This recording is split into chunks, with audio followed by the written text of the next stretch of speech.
నమస్తే, నేను doctor Parousha, Shri Havisha hospital. Breast cancer, రొమ్ము క్యాన్సర్ అనేది ఇండియన్ ఉమెన్లో ఫస్ట్ కామన్ క్యాన్సర్ అండి.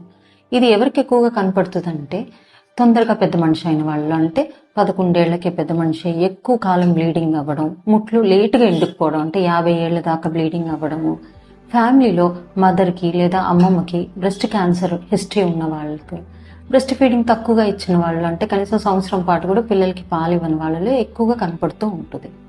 దీన్ని మనము ఎర్లీగానే డిటెక్ట్ చేసుకోవచ్చు మ్యామోగ్రామ్ అనే పద్ధతిలో. రొమ్ము నొప్పి వచ్చినా, రొమ్ము నుంచి ఏమన్నా చీములాగా కానీ రక్తంలాగా కానీ డిశ్చార్జ్, రొమ్ములో గడ్డలు, అంటే చిన్న గడ్డలే కాస్త ఫాస్ట్గా పెరుగుతూ నెలలోనే 2 నెలల్లోనే కాస్త ఫాస్ట్గా పెరుగుతూ ఉంటే మ్యామోగ్రామ్ అనే పద్ధతి ద్వారా దీన్ని ఎర్లీగా డిటెక్ట్ చేసుకోవచ్చు.